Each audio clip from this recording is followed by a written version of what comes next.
You're tuned into the Philly Fans Podcast with your hosts Daniel McDevitt and Ethan Whitney.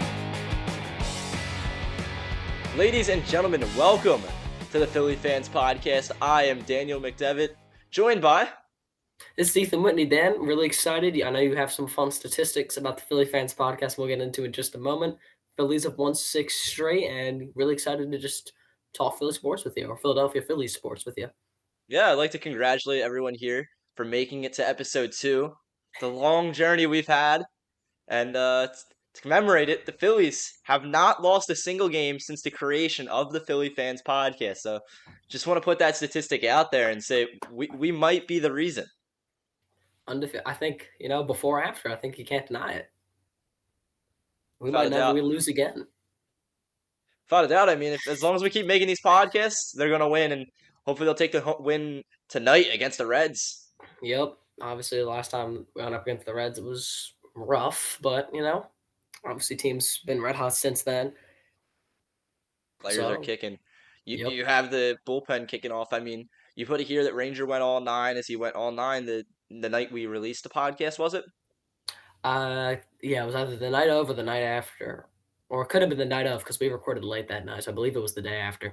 Yeah, it was against the Colorado Rockies, and I'm trying to figure out what exact game it was. It was the Tuesday game. It was the first one of the series? Yeah, it was. It went Ranger, Wheeler, Nola, I believe. No, he pitched the second night of the series, and that's when he went night. Yeah, he pitched the second night of the series. He won 5-0, and he has his ERA of 1.73. And speaking of undefeated, Ranger Suarez has three wins on the mound, 0 losses. So that's just another statistic you can add to his good season he's having so far, if you could put it that. Absolutely, and he's one of the. I think going into the season, we knew that obviously Wheeler and Nola are our 2 aces. Ranger was that guy who, he performs in the postseason. We were hoping he could take that step forward in the regular season, and this has been that step forward. He has been exceptional on the mound, and it's just kind of that, that third superstar on the mound that's going to help propel this rotation just above the rotations of all the other great rotations in baseball, and especially come playoff time, who you got on the mound is going to play a huge role in how far you can go. Huge role, and when it comes down to like the postseason, you have only 3 starters that you really use, and Rangers just kind of solidify himself in that spot. We have three insanely good starters, and that's not to throw diss at any like of like Spencer Turnbull or Christopher Sanchez, but these are just 3 elite pitchers on the mound as of lately. I mean, you have Aaron Nola, Zach Wheeler, and Ranger Suarez, and they've just been kicking it, wheeling and dealing. Absolutely, if he can continue to go long and go deep into these games like he has been. I mean, I believe it was game 5 of the NLCS last year. Christopher Sanchez was on the mound. Like, that was not in the plan. So if he can continue to just eat up these innings, do great while he's on the mound, this is going to he's going to be a great weapon for Rob Thompson and Caleb Cotham and the pitching coach. Yeah, 100%. I think it's just going to come down to if he can stay healthy, but that's where I kind of segue into my next point, and that is that I'm not the biggest fan of Ranger going all 9. Yeah, that's fair. That's because you have the issues of elbow injuries increasingly rising. You have many pitchers exiting for the season as their seasons are over due to a Tommy John surgery or UCL tear or really just anything involving the elbow. And it's constantly happening. They're having these meetings about the pitch clock because of this issue just constantly happening.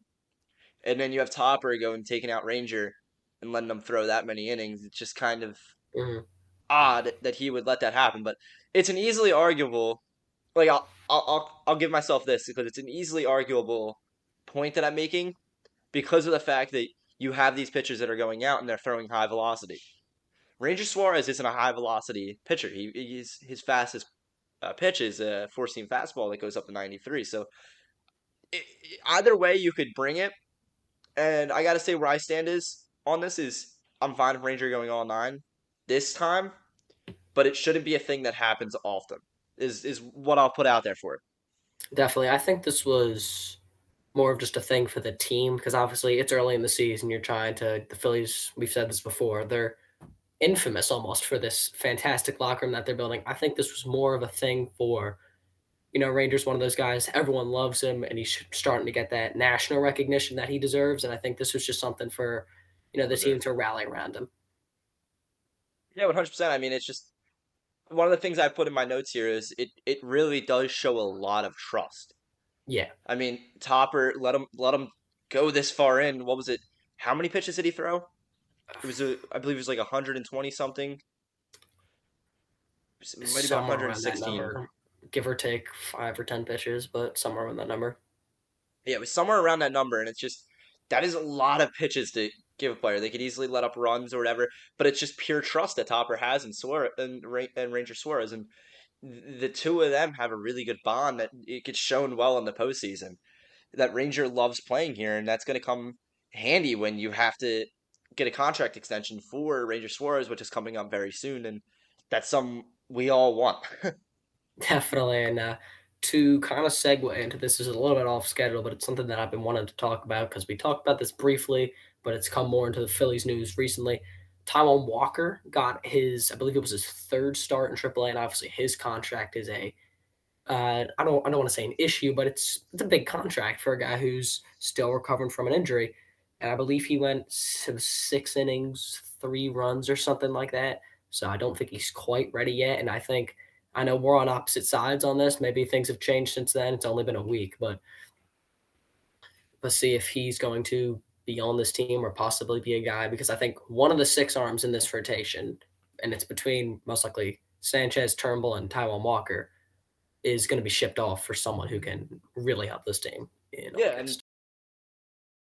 we're back. Sorry, we had some technical difficulties and a few breaking news, but we are back, and I'm going to build off even what you were saying just then, and that is that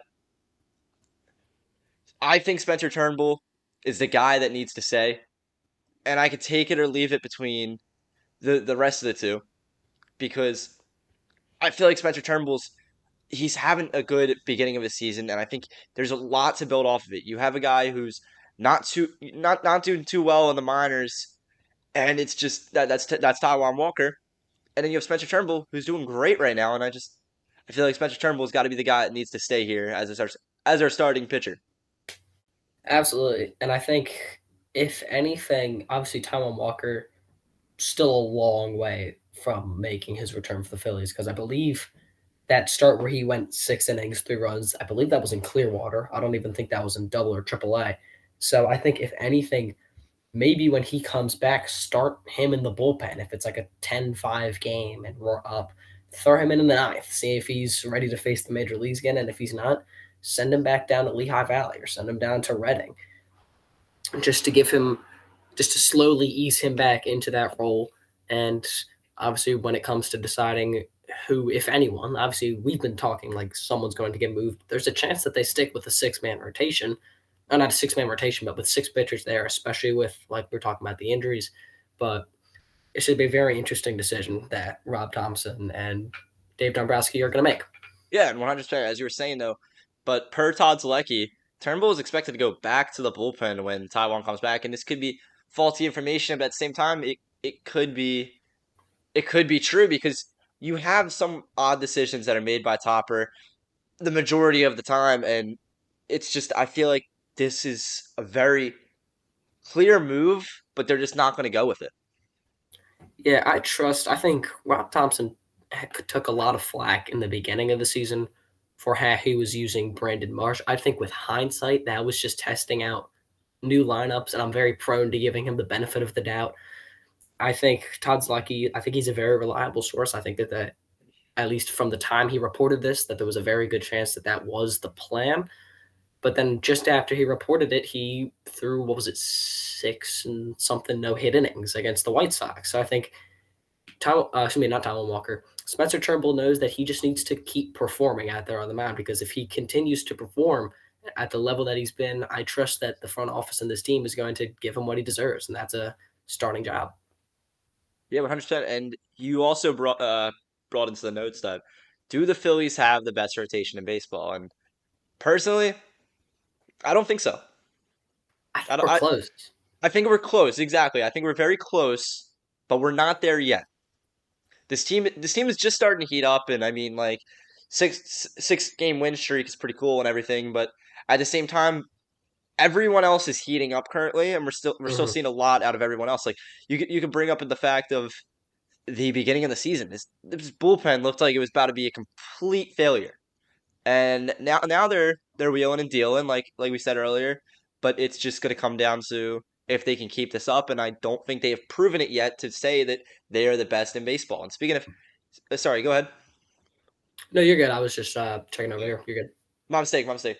But another thing to talk about is the NL East is also heating up. You have the Mets who are on a 5 game win streak. You have the Braves who are on a 6 game win streak, and then you have the Phillies who are on a 6 game win streak. And it is a lot of high speed teams getting ready to crash into each other. Absolutely. And I'm going to go on a bit of a small tangent here. The Mets win streak makes no sense. They're playing against the dot. Like, how are they doing this? It's Shohei Ohtani, $1 billion worth of free agency versus the Mets. Like, this is absurd. Yeah, and I mean it really comes down to the fact this is baseball. You could have a team in the National Football League that you could spend all the money in the world, and you are going to win a championship. You're going to go 17-0, and you're going to win a championship. But when it comes to storylines in baseball, you're going to have times where you're going to be a terrible team, and that's just it's never going to change. I mean, that's just every season. You're playing 162 games. You're bound to have a bad stretch, and it's just pure luck that the Mets were there when they decided they were going to have a bad stretch. Because I still stand by what I say. The Mets are not a playoff caliber team.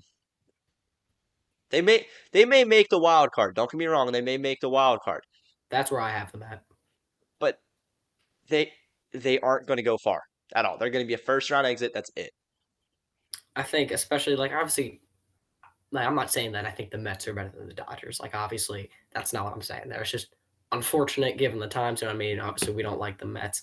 I think one of the reasons, just to build off what you were saying about the National Football League, that's why they have a salary cap, because a lot is going to happen in 162 games, and for over 100 years now in baseball's history, a lot has happened and a lot will continue to happen. Obviously, even the Dodgers, who are trying to pay to win the MLB, really, they're going to run into some problems, and they've been running into some problems for a long time. That's why they only have the one ring. It was in 2020, which was a much easier year, for them to win a championship.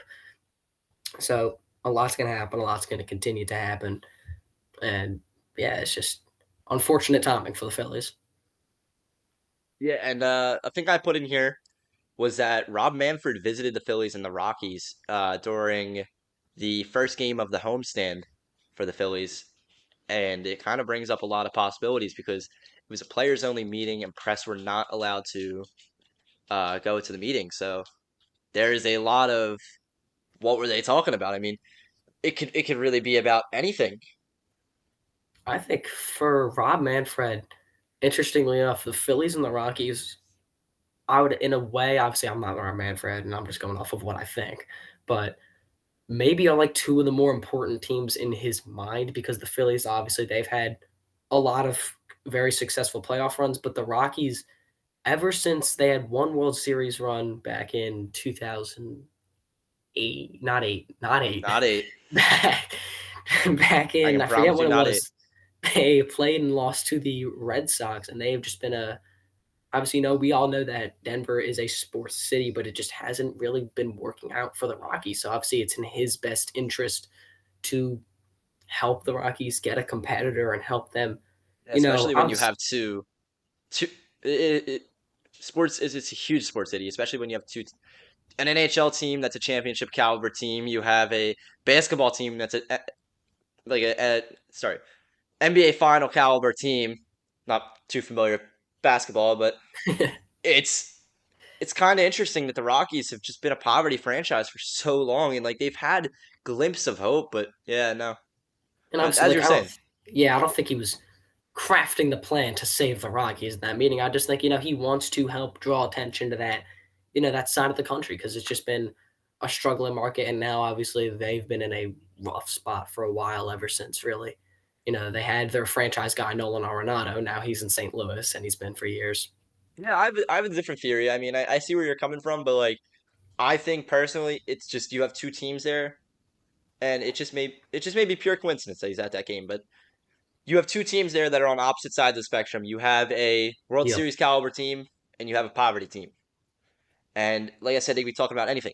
This could be from addressing uniforms being a major issue of players, as we've seen the players talking about it so much lately that the uniforms are a problem. Uniforms are a problem. That could be Manfred just being like, "Hey guys, how do we feel about the uniforms here?"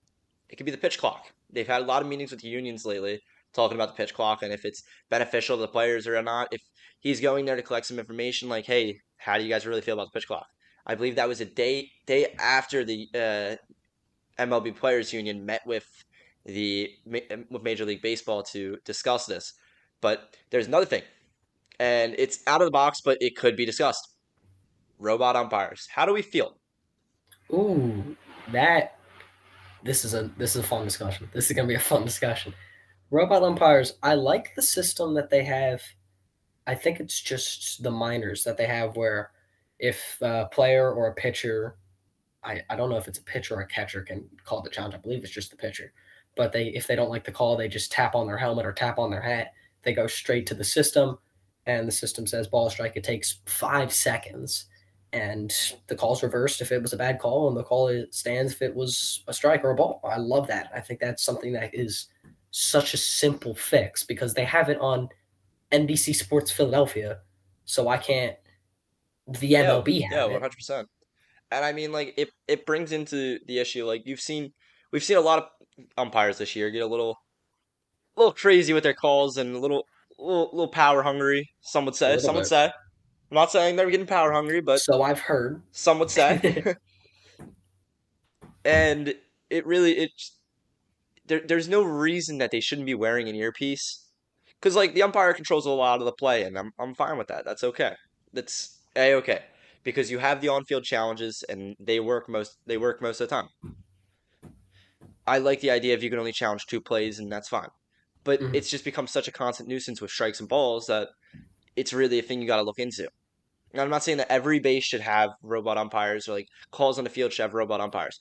I'm saying that only balls and strikes should, and they should be wearing an earpiece that tells them just a simple strike or ball. If the Houston Astros can get that kind of system, why can't our umpires?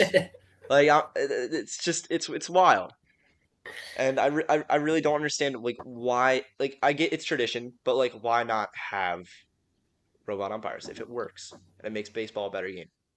Personally, I'm opposed to like actual robot. Like I know you're not saying like hunks of metal behind the plate Yeah, because then they're gonna put advertisements on that thing and it's just gonna ruin the watching experience. Like I don't want to see the I nationwide want it to strike have as call. I want it to have as tight of a uniform that our players get.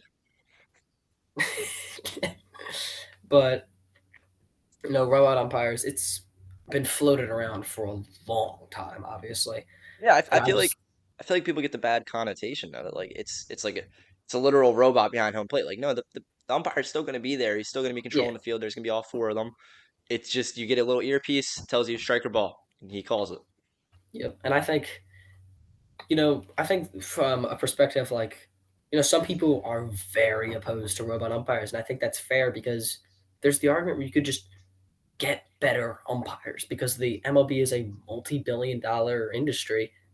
I believe they should be, and they have more than enough money to just simply, I'd imagine to just simply train better umpires. And obviously, there's issues with the umpires union, and that's very difficult with just workers' rights and everything like that. Hmm. I think just personally, the challenge system that they're using in the minors is just a perfect compromise to me. I'm no conspiracy theorist, but could the reason we're not getting robot umpires be because could cause some issues with rigging games? We'll What leave that there. wouldn't you be But able to see it on the broadcast though? I Oh, mean, you're saying I'm saying it's rigged now. what? Tell me Angel Hernandez doesn't have money line. It's You see the thing in the Yankees athletics game? It was a fan was yelling at the umpire. I forget which umpire it was, and the umpire thought it was Aaron Boone, so they ejected Aaron Boone. And Aaron's like, it wasn't me. It's so funny. It's wild. So I mean, like they get a little power hungry, but I want to make it clear I do not think the MLB is rigged. That is not true. The MLB is not rigged. Just want to make sure. Another thing we're gonna bring up is Phil. Like I just want to mention this again. The Phils are 6-0, and I have my issues with this. Yes, the team is getting fired up, and like we're looking like a better team. We're playing well, but I don't feel like this. Like I've heard a lot of people be like, "Yeah, this team's doing great. Like this is great."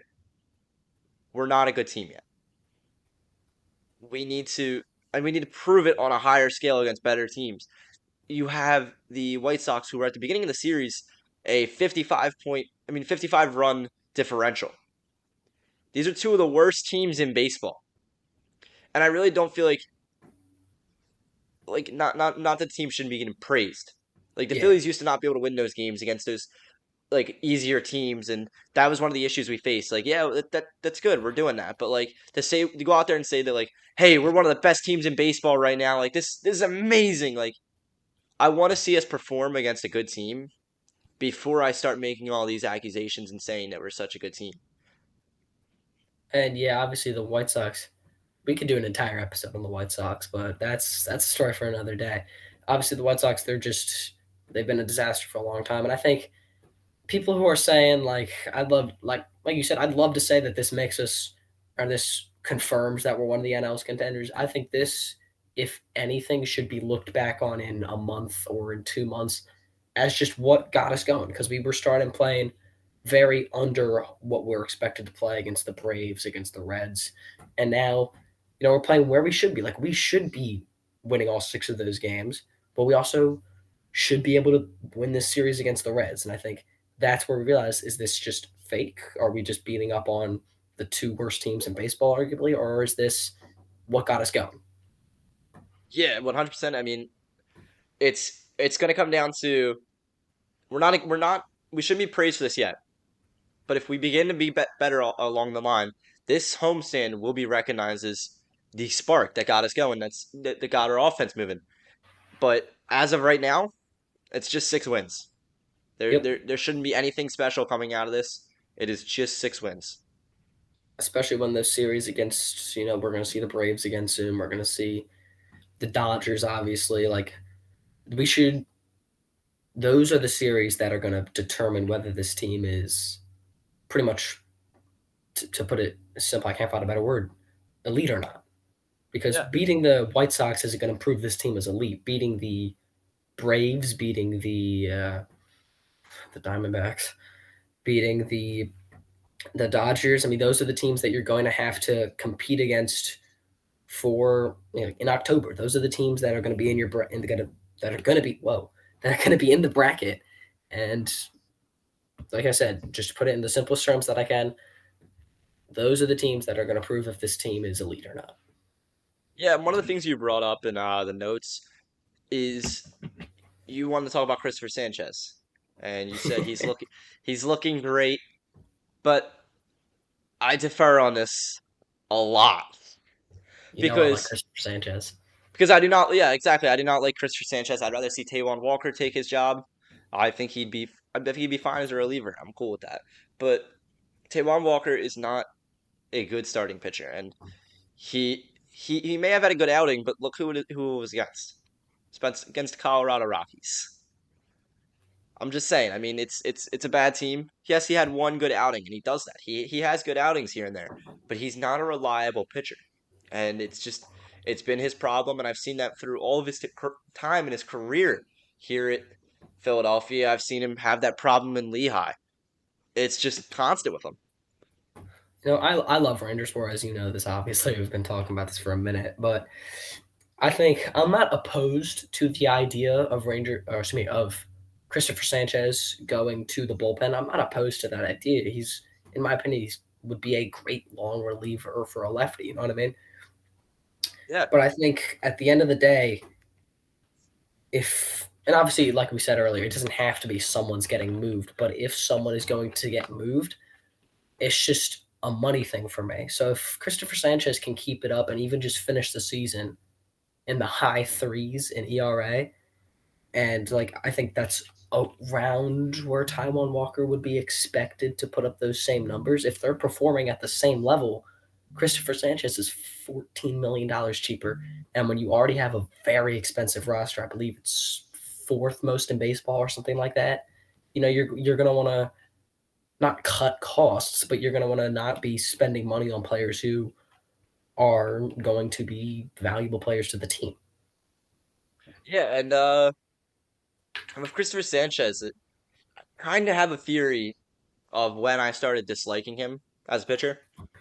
And I think it roots back to many years ago when Christopher Sanchez was in Double A before he got to call up for the show.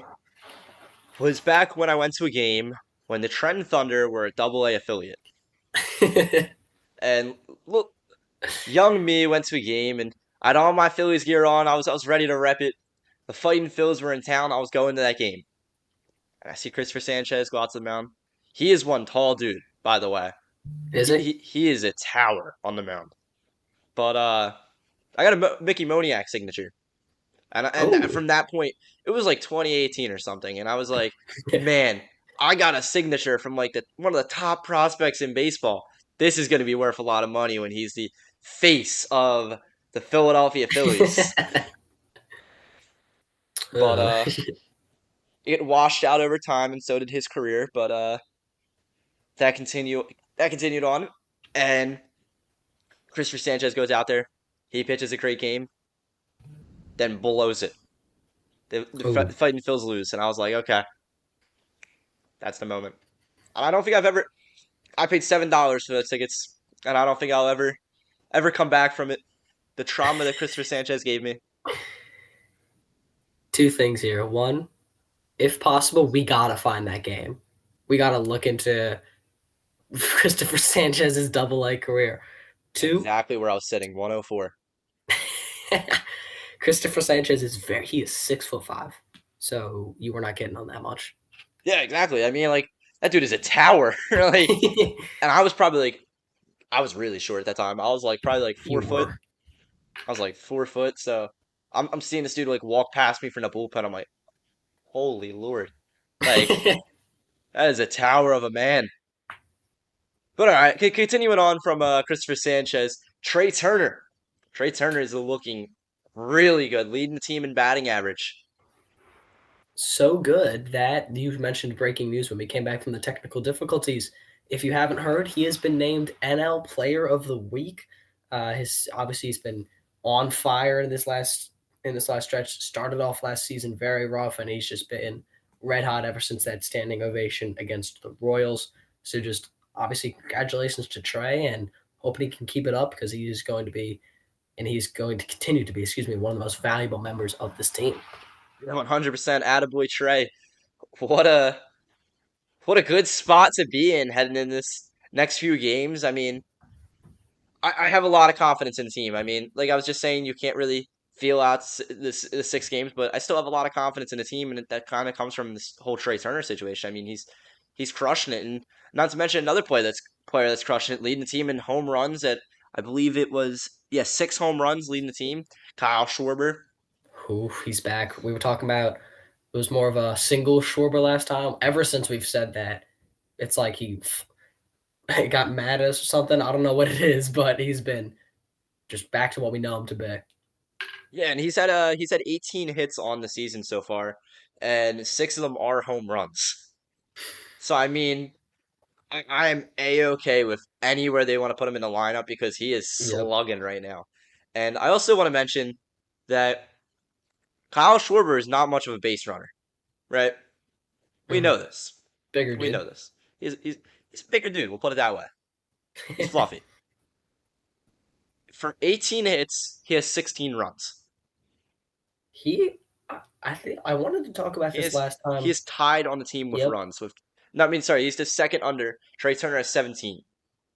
I wanted to talk about this last time, but I was like, maybe I'm just going crazy.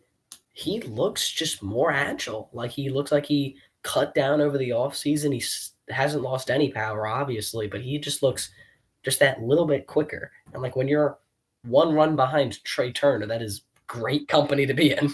Oh yeah, one of the fastest people in the MLB. I mean, that is great company to be in. I think Turner, I forget when this. I think he's tied third, or maybe he's just third all time in consecutive stolen bases in Phillies history, or in just MLB history. That's wild. I think If it's it's Phillies 40. history, that's wild for how little he's been here. I think it's just MLB history. I think that's wrong. I think Tom McCarthy said he was behind. This is going to sound insane. Ichiro and someone else. I'm going to fact check that later on, but I'm pretty sure that's what he said. All right. Hope to hear it. But I don't think unless you have anything else to bring up. That's it. Today. It's been a great episode. Yeah, great episode this week on the podcast. I mean, like we said, you can check us out every week here, every Monday. And we'll be reporting some more of the Phillies weekly news. As what a week it's been. It's been a great week for Philly sports. Absolutely. And just a lot of hype going into this week. 76ers hoping to tie up the series. Phillies are red hot. Just like you said, a lot of great time to be a Philadelphia sports fan as always. And even better time to be a Phillies sports fan. Absolutely. And all just, right. Yeah, it's been great.